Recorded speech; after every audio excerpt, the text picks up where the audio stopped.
There we go. Do we see everything? Yes, we see everything. Okay. So I'm going to start a little bit more vague to begin with. Thank you for inviting us to be here. Um, I'm going to also get my pointer out.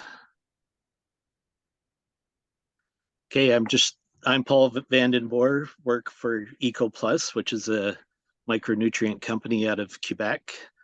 Uh, I've been an apple farmer, did ag retail sales and application. So I've sprayed before, I've spread fertilizer before, I've did GPS, equipment sales, and micronutrient sales. So uh, I guess I've been here in the agricultural place for a fair bit of time, but I'm always enjoying the challenges of technology.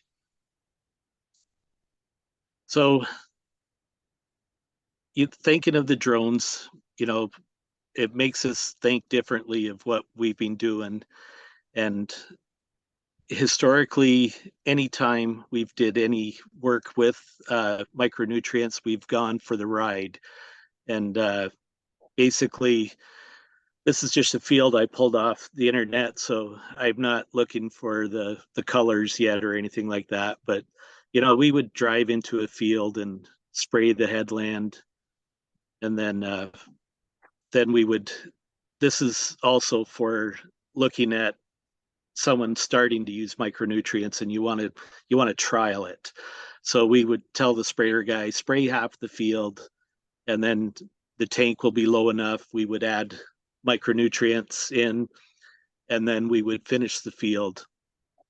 The wild thing is, you think you have a straight line where left and right you can compare yields, but realistically, when you put the product in, you're probably going to go a third of the field before you even get the product into the boom, unless you have one of the latest, greatest sprayers, but most of us don't. And then you start spraying with the foliar against the non-foliar, and then you come back and you see differences in the year, come back for harvest, and the combine may not even line up. So as long as you compare yields, and this is what we've done in the past, you just get a square in the foliar side and then get a square on the non-foliar, and you would compare.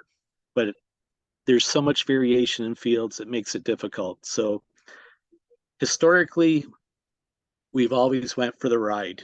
Very rarely did you actually do a specific spray for uh, for the micronutrients. So now that drones are here, we can definitely look at things differently. We can uh, apply micronutrients when they may be needed, and we can apply more than one micronutrient. And what we're trying to do at the end of the day is healthy plants have better yield and create better soil. But this is what somebody would do starting out. If you're comparing with a drone, you would take your application and you'd do 3 reps in the field. And then when you're spraying or when you're harvesting later on, um, basically you're going to go in and out of that application, and then you will see the return on investment. That's I just wanted to touch on that briefly because having this power is the power to learn, but also the power to get more return on investment. Micronutrients, historically, we need them at every growth stage of the plant. Your germination and vegetative growth, that is mostly from granular micronutrients. So soil fed, and then your later flowering and maturity end, that's where we can do the foliars, which is because you do have to start with a decent in the field, a decent program.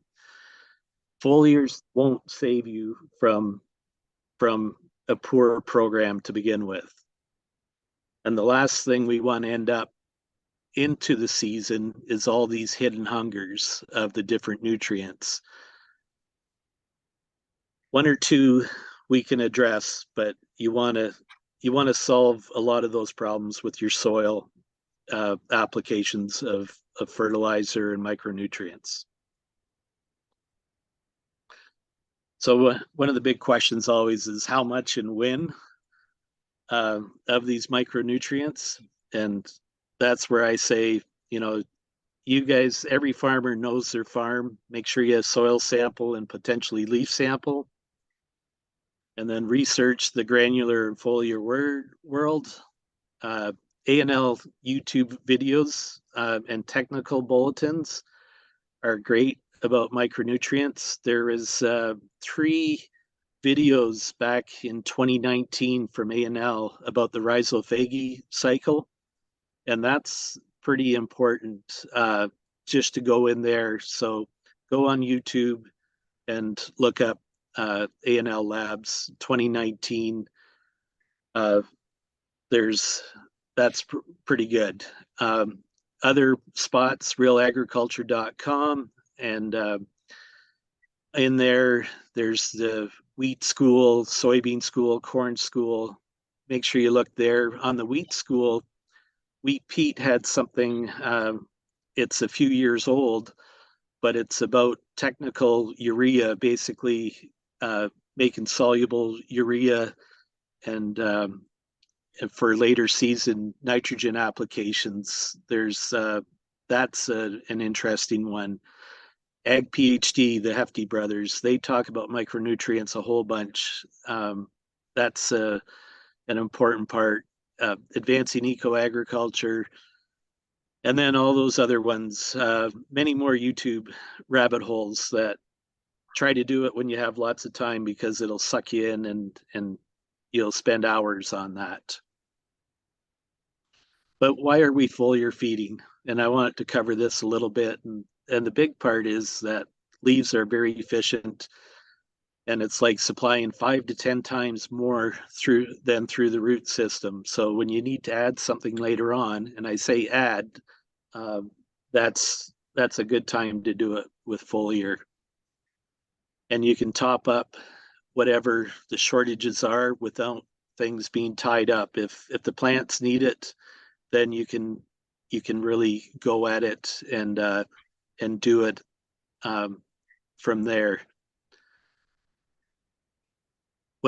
What we've done at EcoPlus, and many of my competitors as well, but the basic products that we're using is manganese, zinc, boron, magnesium, calcium.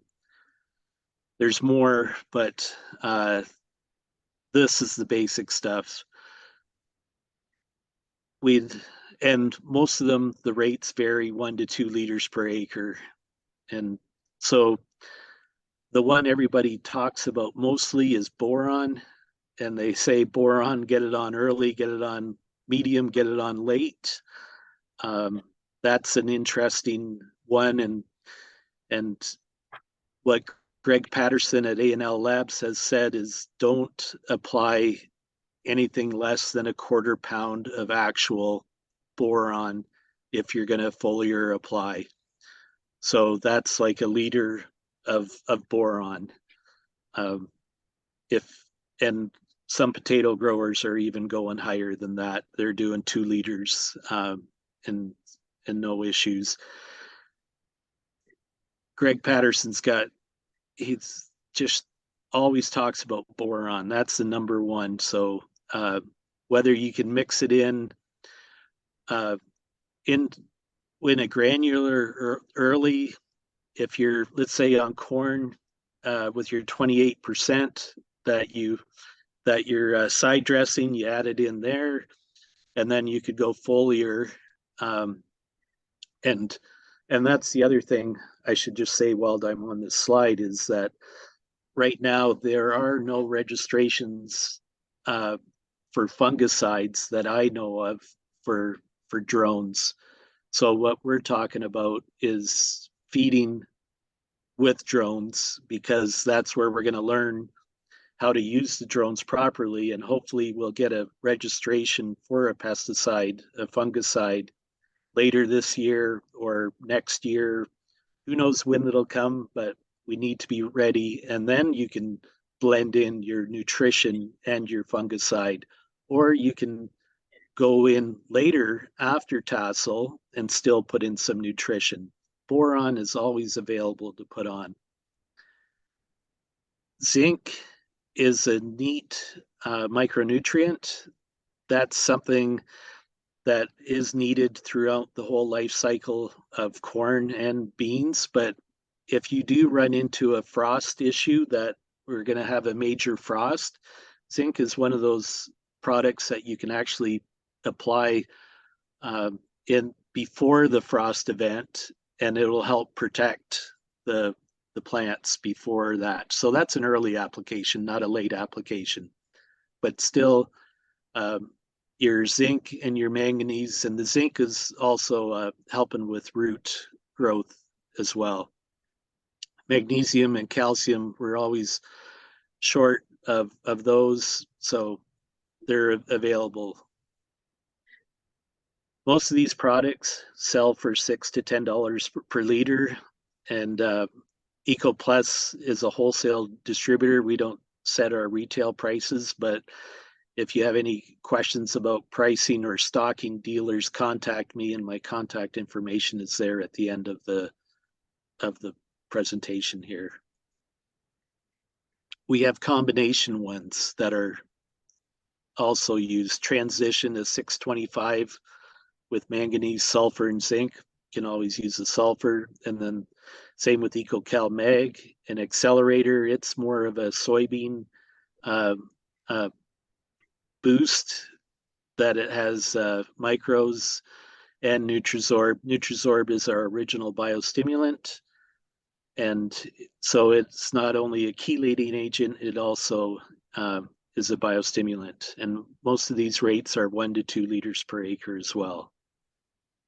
And you can put these on early, medium, and later on after tassel. Or you can just add some nitrogen later on too. We have those choices now that we have drones to do this. It's that's one of the big deals, is that we can do things differently. And also these products sell for $6 to $10 per liter. Pretty generic. Like I can't nail it down because the retailer set the pricing. So, but I can put you in touch with retailers in Ontario. We also have a biostimulant, Nutrizorb 2.0. So we have the original rice and cotton extracts, and then we add select amino acids.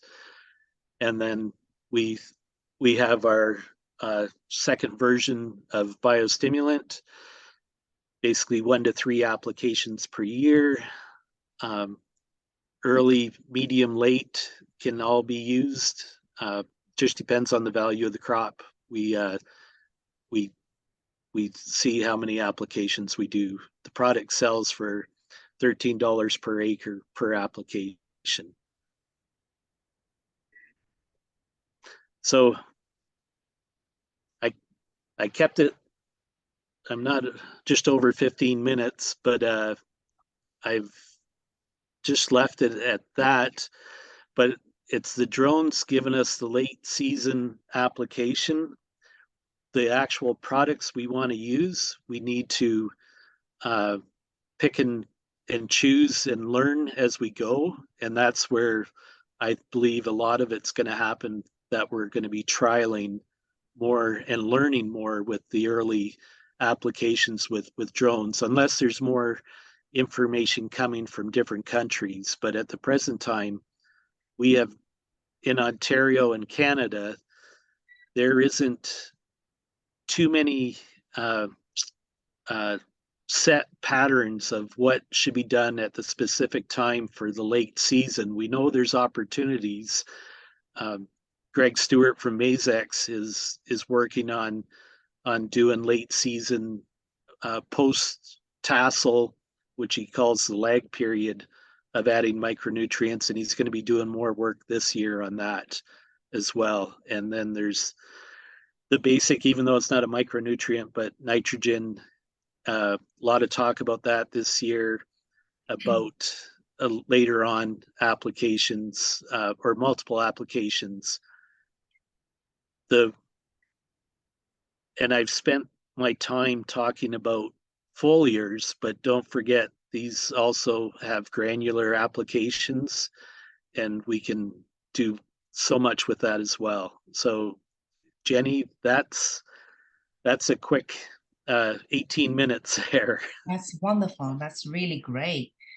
And we really appreciate, Paul. It's, same as what you said, we have very less information about how our Canadian, even let's say how Ontario, people, how they use, we don't even say drone. There's people, they're using the drone, but without they sharing the data, we don't know anything. So we appreciate it for your time and all the detailed information. This is really great. And so, I have a case study from DJI head office. I translated it into English. So okay, Jenny, before yeah. you do that, just one thing I may add is sure. we will, before I stop sharing my screen, Yeah. we will be looking for people to participate. Like, we will help do some of these trial work on individual farms. So once you get your drone and you want to do some different work, contact me and all the participants, and I'll make sure that we can go through different things and get you some product for some trials. We're not going to do thousands of acres, but we're if you want to trial some products, we would be happy to work with different people in Ontario. And I'll to the middle to late stage of the corn, the field, the fertility is not enough. So the T20 you can compare with the fork density all the way to T40 is almost doubled. So T40 is very popular models for this year. This is actually for 2023, but we'll already start sales at the end of the year. It's very, very popular. So the benefit, everybody knows the benefit that the drone can bring to our field is not only just say no compassion, but also very uniform spraying and zero chemical increase, right? And you also save lots of the input. And the good things for this T40 drone is the centrifugal spraying nozzle. Usually we're using the pressure spraying system, include the ground rig. And so the thing is, you cannot change the droplet size. You have to change the nozzles. It's pretty labor consuming. But with the centrifugal spraying system, you can easily adjust the droplet size from the remote. And more than that, it's uniform spraying and easy to maintain. T40 has only 2 nozzles instead of previous T20 has 8, T30 has 16. So this one has only 2. So here's a comparison by using drone management before and after. So it's for the seedling stage. And for the middle and the later stage of the corns, and there's actually many problems. It's not only the nutrition problem, but also lots of the bugs, right? And with these drones, it is possible to taking care of the management of the corn. And so it's not only improve the quality of the corn, but also increase the yield. That means you increase the sales price as well. So here's a case study from DJI head office.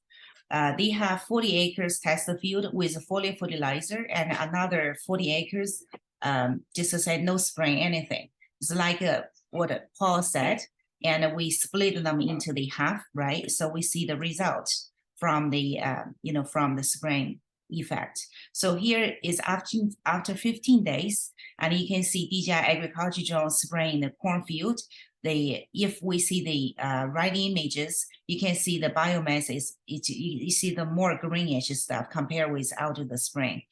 And so what we said, what's the result? What's the yield response? So this is, they have the test in different plots, its increase is different. It's from 300 kilograms to 540 kilograms per acre. It depends on the fields and depends on the products that you are using. So we calculated back to our bushels is about 12 to 21 bushel. So here is detailed information. So they compared not only from how does it look, they compare with the aging degree comparison. So to see the leaves. So if you compare with the left to right, you can see the leaf is more greenish compared with the right. And also the compare with the disease, because they, like what we said previously, we mix everything into it. But with the PMI regulations for now, there's no labels for the drone yet. And though people, conduct with some research field with Bayer Cultiva, but for our regular applications, we don't have the labels, from those chemical company yet. So now people can separate, for example, like Paul said, you can use 1 to 2 liters per acre. It's easy to use a drone to apply with this amount with the the tall corns, right? So with this nutrition, you can see the canal comparison. So it's it's totally different. Obviously, the left one looks much better quality, and that means you can increase your yield. And also, they compared with the nutrient manufacturing capability, because once the leaves getting yellow, and so the loss of the ability to absorb the nutrition from the stem, so the canal of the corn is not that healthy and not that full. And with this image, you can see they also compare with the roots. They dig out, one of the corn from the left field, another corn from the right, and you can see the I'm not sure what we call it here. So in their language, they're called aerial roots. So it looks relatively strong. You can see lots of roots here. So that means they absorb the nutrition ability is much stronger compared with the left. And also you can see the stem comparison. They compare with the 2 different fields. It's much thick. And also a cool thing is here. I believe you probably do the same thing. They try to squish these 2 stems, and with the one has applied with nutrition, the field that applied with nutrition, you can see it's very hard to squish. And with so the one on the right that you didn't spray anything, actually it's soft. It looks like a little bit sponge feel that when you squish with the roots. So let's see the yield response. So we also talked with our growers that they use a foliar fertilizer in Ontario, and they said they applied the foliar fertilizer in the middle to late stage of the corn. According to the amount that he used, he has 7.9 bushel increase. So we calculate back with our drone the 40 liters tank. That so. Because he was using the ground rig, right? He wasn't using the drone.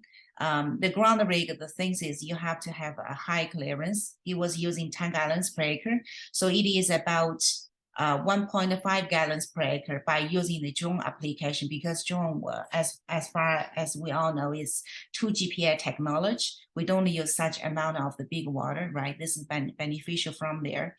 So T40 is a 40 liters tank.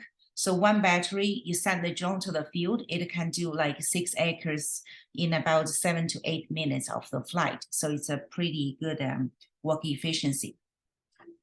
So what about the income? So we calculated with our input, right? So like Paul said, for your prices depends on the products you are choosing. According to this case study that they were using, for example, 300 kilograms increase, and their chemical plus foliar fertilizer. So total cost per acre is about $25. So this is calculated based on like what we usually use per acre. According to your experience, probably $40 to $50 per acre, right? So because the drone is only used 70%, 50 to 70% of the products. So you can just, calculate it with the rate. So it's about $25 per acre to $30 per acre. And with 12 bushels increase, sorry about that, with 12 bushels increase, and so per $6.44 is the sales price for the corn this year in Ontario. So we minus the $25 our input, you still have $52 the profit. So for 100 acres, you could increase $5,200. And for if you management well from this from the beginning, like from the seedling stage, and you probably could have the maximum from their record is 540 kilograms increase. So per 100 acre is about $10,000 increase for the profit. So let's say if you have 500 acres and it looks like you get a drone for free already, right? So here we have this spraying guide that I believe everybody already seen this. And in this guide, and what you can see is, this is from Bear in US that he tested with the UAV means the drone, unmanned aircraft vehicles. So they call UAV as actually drone. So they tested 2 GPA and compare with the ground rig 15 GPA. So the corn yield is very similar. So they tested on 2021. So we have the links in that guide as well. So it proved the effectiveness. But as what we said, until PMRA give approval to the submission from the Bayer or Corteva, so we don't have the label yet, but the result already shows that it works, right? And so that's all for today. That's all for today. So we welcome questions. So if you have any questions, I will stop sharing. So if you have any questions, please feel free to ask. Yeah, please go ahead. You can unmute yourself. I'm just wondering, do you have any idea as far as when the PMRA will approve the use of fungicide? So we you know what, back then, like we went to the outdoor farm show back in September this year, and we heard so there's might be good news come out because Bayer started with the whole year.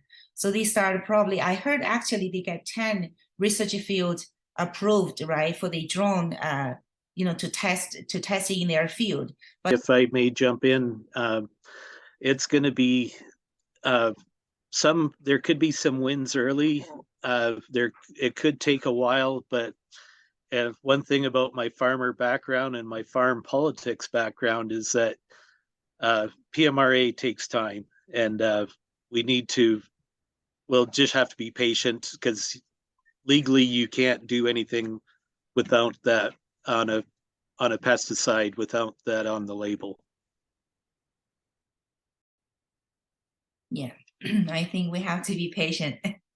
But the good thing is you can use the drone for foliar fertilizer for granular stuff, especially for cover crops, right? For the, you know, the spring is coming soon, and you can use it for the granular urea fertilizer as well. The drones, some of them, and I don't know which models, and it may not be one of the actual spray models, but when you get the cameras on the drones too, to do your photography or the videos of the field, that you can actually have the bird's eye view of seeing what you need to do in your field too for your crop scouting. Yeah, exactly. I want to share a screen with you. Just I have this imagery just here. So that's a new release, the Mavic 3 multi-spectral drone. So usually this is by sorry about that. By using camera drone, you take the photos, but Mavic 3 multi-spectral drone has the ability to take the photos as well. So that means if you have the Mavic 3 multi-spectral drone, that instead you have the camera drone and a multi-spectral drone, this drone can do two things. It can take photos and do the variable rate as well. So for example, you use a drone, take this photo first, and then you can circle around those unhealthy areas, and you can input those micronutrients into these areas only, so to save more of your input. So this we do not need to do blanket application. You can do wherever it needed. So this is how drones technology in the field. It can, from Hungary's case study that we learned, he is using spot spraying. It's not the blanket application. So the drone itself can save you 30 to 50% of the products by using spot spray, like the image you just saw, that he saved another 30%. Total, he saved 67, I believe 67% around, nearly 70% of the input. So that's a big amount of the money saving every year. To seed cover crop seeds, what changes do you have to make to your drone? You're talking about a drone for micronutrients, which is liquid. Do you have to make changes in order to be able to seed grass seed cover crops? So there's the drone comes with two attachments. So let me share with you another, just a quick this imagery, because I believe lots of people interested about this. So it comes with two attachments. One is the spraying tank, another is the spreading tank. So it comes with a liquid tank and a dry tank. Let me see, where is it?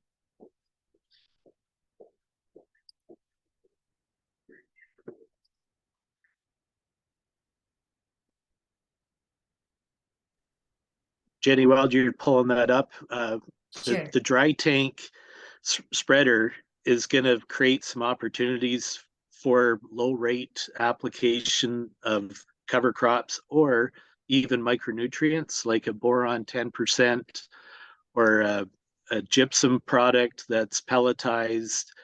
There's going to be, things that we would normally talk about that we're going to put it in because in with another blend of fertilizer and we're going to spread it over the whole field, but only a small part may need it.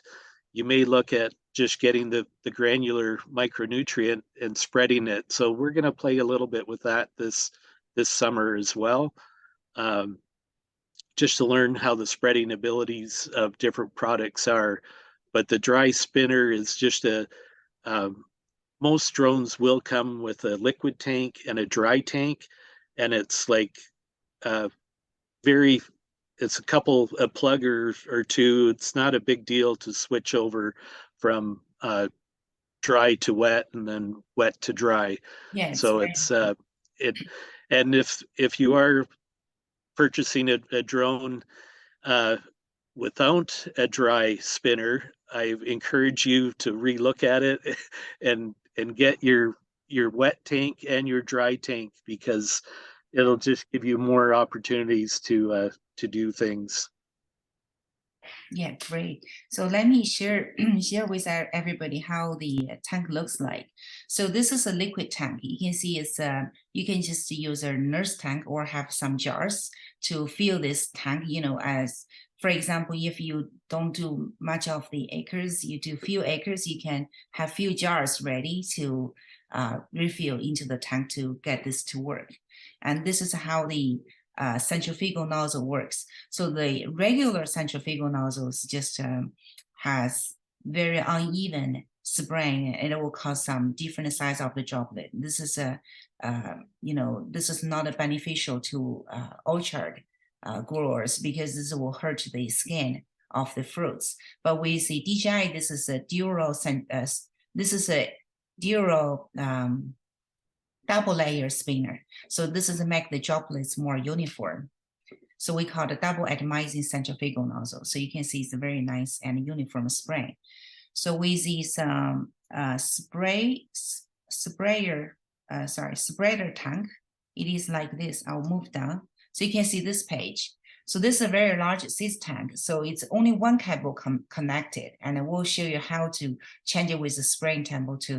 It's just you unplug and plug. That's it. It's very easy. There's a scales on the arms. So once you dump your seeds or the nutrition, granular nutrition into it, it will scale how many you already dump inside. So from your remote, you can read everything. So when you feel like this area, I only want this this much, and you can see those scales. And here's the battery area.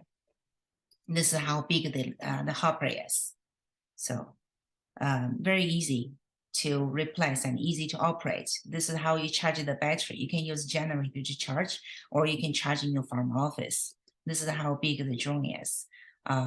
With one people, it's not that easy to carry. It's 37.5 kilograms, and we recommend to have two people to carry the drone. So with T20 is probably one people is easy to carry. T30 is a little bit wide, so this is a little bit narrow compared with T30, but still heavy. So this is how the tank looks like. You base your micronutrients application on? Like, do you just do some foliar analysis, or what's your decision based on? That's good question. Because everybody's going to be doing it differently. Some of it will be based on historical deficiencies and on your fields, whether it's sand or loam or clay. You could have historical deficiencies, and then you're going to prepare for that. Most of it is traditionally done hindsight, like you find the deficiency, whether it's through a leaf analysis or a visual, and then you go and put it on. Some higher value crops, potatoes, they'll just be proactive because the cost is negligible versus the reward at the end. So yes, not as specific answer for you, but the thing is to know your land, know your crop, and know what's going on with the crop. The one thing about micronutrients is it does not solve the answer of moisture and rain. You still need rain, but it's better to have everything addressed, including with biostimulants, before the stresses of drought. Drought brings on its own stresses though too, but it's, yeah, many answers for that question. But the thing is to work with your agronomist and work with the labs for leaf analysis if you want to do that, and work from there. Thanks. Paul, there's a question in the message area. So is there any risk from Jeff? Can you read here? Yep, I see that. Yep. Great question, Jeff. Yes, micronutrients, actually, you want to stay out of the heat of the afternoon. So spray them in the morning and in the evening, and just stay out of the hottest part of the day. We also have some case studies to share with you guys after you have the drone, because DJI, we think, is a very responsible company, that they have many case studies, parameter settings to share with us, because it's different compared with ground rig or helicopters.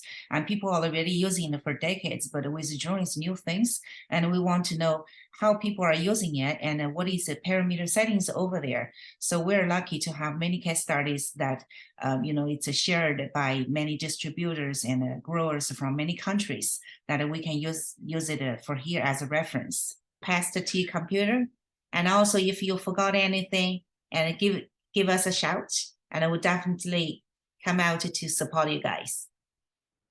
Okay, thank you so much for coming today. Thank you. Okay, thank you so much. Thank you.